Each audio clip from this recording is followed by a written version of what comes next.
I want the workshop to be both hard and easy for you. That is to say that I really want you to aim for your very best self as a teacher, to totally rethink your syllabi and your lesson plans for your freshman level course, and to put the whole weight of Eloquentia Perfecta behind your conception of the course.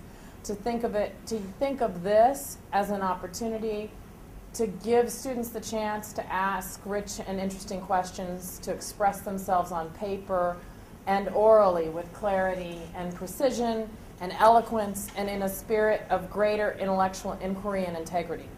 I ask you for your syllabi, but some of what I'm asking is for you to throw your syllabus away, right? So that's the hard part. So just to get started, I want you to just take out a piece of paper and think about the best possible paper that a freshman might write for you. What would it look like? What would be the paper that you might get in December at the end of a freshman course? What would it be able to do? What would that argument look like? Just write down a few phrases that describe that paper.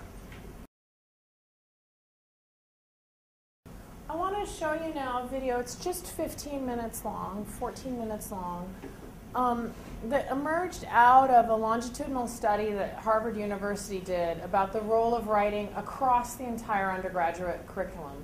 It's interviews with students, most of them seniors, talking about the role that writing in their courses played. And as you watch the video, I want you to just add to your list, okay?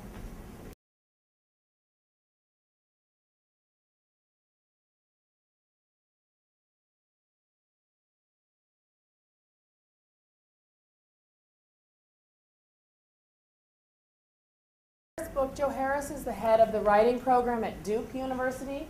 This is a wonderful book written for undergraduates.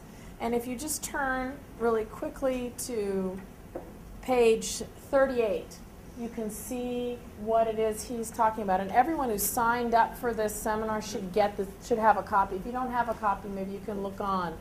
He talks about the 4 different moves that you have to know how to do in order to engage with academic texts. The most common thing that we know how to do when we are engaged with an academic text is what he calls countering, right? This text is wrong. Students are kind of good at that, at a clumsy version of that. They're very poor at what Harris names forwarding, which is what you do when you agree with a source. And he gives you 4 different ways to agree. Sometimes you use a source to illustrate your point, and then he gives students a couple pages on examples of scholars illustrating a point and describing it. Authorizing, right? I said this, and Justice John Paul Stevens said this. That kind of helps me. Borrowing.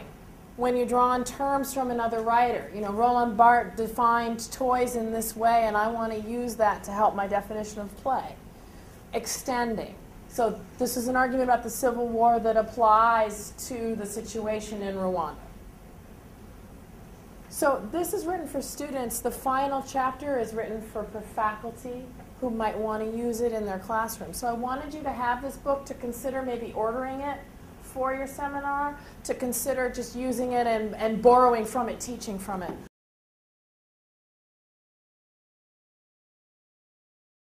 Finally, and most practically, this large format, heavily bullet-pointed John Bean book is The Busy Professor's Guide to Integrating Writing, Critical Thinking, and Active Learning in the Classroom. Just look at the table of contents and you can see, I hope, it's not rocket science, but it's deeply helpful and practical. How writing is related to critical thinking, dealing with issues of grammar and correctness. We're going to talk about that briefly at the very end.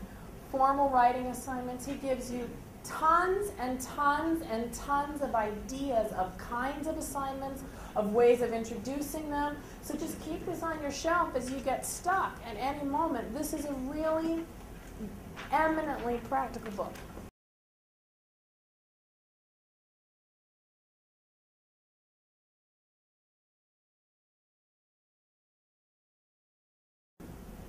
she understands the anecdote.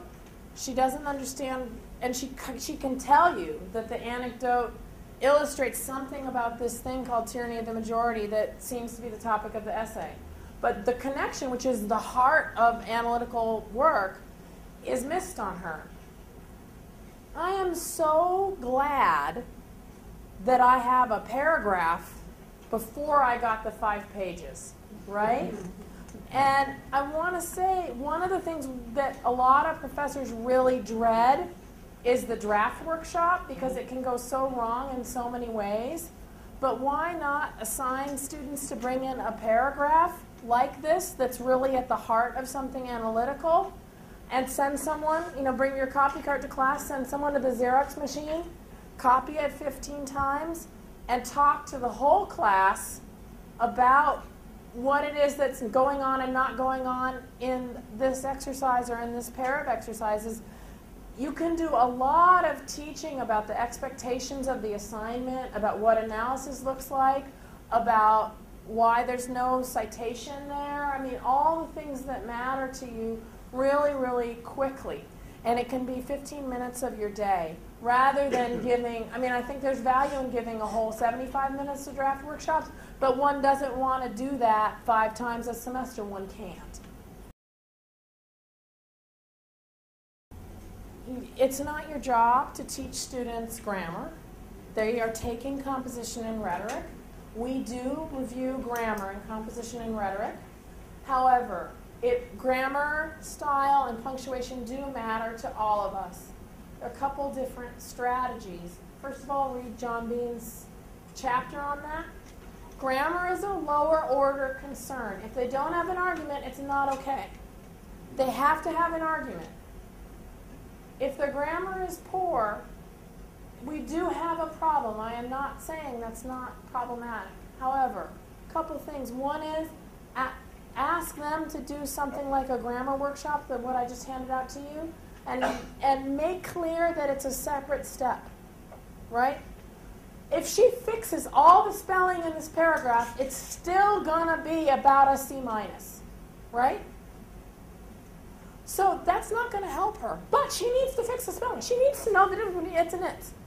So let's make that a separate step and have them do it. Teach them how to edit themselves. Teach them editing.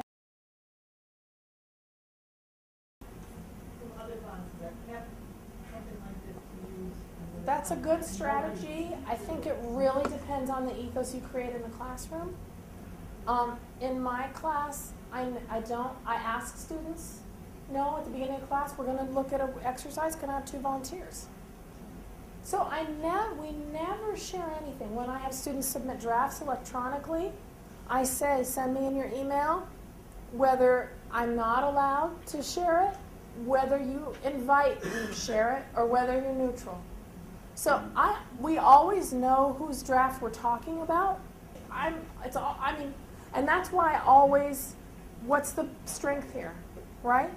It's clear. This is a very sincere attempt. It's not good writing, but it's a very sincere attempt, and I think that's clear. And I always say, I ask my students all different kinds of versions of this. What's the one thing you hope she leaves in? What's great about this? And so we have fun praising each other because it matters. It really matters.